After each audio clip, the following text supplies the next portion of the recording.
ശൂരനാട് വടക്ക് ഗ്രാമപഞ്ചായത്തിൽ open stage ഉദ്ഘാടനം ചെയ്തു. വേണു വൈശാലി സ്മാരകമായാണ് ഓപ്പൺ സ്റ്റേജ് നിർമ്മിച്ചത്.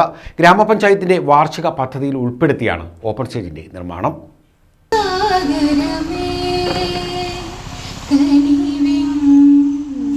ശൂരനാട് വടക്ക് ഗ്രാമപഞ്ചായത്തിലാണ് വേണു വൈശാലിയുടെ സ്മരണാർത്ഥം ഓപ്പൺ സ്റ്റേജ് ഉദ്ഘാടനം ചെയ്തത്.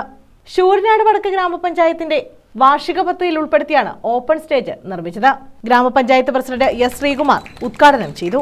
3 ദിവസം കൊണ്ടാണ് ഇതിന്റെ ഉദ്ഘാടന പരിപാടികൾ പൂർത്തീകരിക്കുവാൻ ഭരണസമിതി തീരുമാനിക്കുകയും അതിന്റെ അടിസ്ഥാനത്തിൽ ഞങ്ങളോടൊപ്പം ആദ്യം മുതൽ ഉണ്ടായിരുന്ന, ഒന്നുകിൽ ഇപ്പോൾ ജീവിച്ചിരിക്കുകയുണ്ടായിരുന്നെങ്കിൽ പഞ്ചായത്ത് പ്രസിഡന്റ് ആയിരിക്കേണ്ട ശ്രീ വേണുവണ്ണന്റെ പേരിൽ തന്നെ ഈ ഓപ്പൺ സ്റ്റേജ് നിർമ്മിക്കണമെന്ന 18 അംഗങ്ങളുടെയും തീരുമാനത്തെ തുടർന്നാണ് വേണു വൈശാലി സ്മാരക ഓപ്പൺ സ്റ്റേജ് എന്ന പേരിൽ നമ്മുടെ ഹൈസ്കൂൾ ബുക്കിന്റെ ഹൃദയഭാഗത്ത് ഇത്തരത്തിലുള്ള ഒരു സ്റ്റേജ് നിർമ്മിക്കാൻ കഴിയും. വൈസ് പ്രസിഡന്റ് ഇ വിജയലക്ഷ്മി അധ്യക്ഷത വഹിച്ചു. വികസനകാര്യ standing committee chairperson Sunitha Latheef, ക്ഷേമകാര്യ സ്റ്റാൻഡിംഗ് കമ്മിറ്റി ചെയർപേഴ്സൺ ഗംഗാദേവി, ആരോഗ്യ വിദ്യാഭ്യാസ standing committee chairperson Mini Sudarshan, ഗ്രാമപഞ്ചായത്ത് അംഗങ്ങളായ S Soumya, Santhakumari, Sunilkumar, Santhosh Kumar, Anjalinath, Khadeeja Bibi, Jereena Mansoor, M Samad, Blessan Pappachan, Dileep, S Sreelakshmi, K Pradeep, Ambili Omanakuttan, ഗ്രാമപഞ്ചായത്ത് സെക്രട്ടറി സംഗീത സിയാർ, മുഹമ്മദ് ആഷിഖ്, ഡാനിക്കുട്ടി തുടങ്ങിയവർ പങ്കെടുത്തു.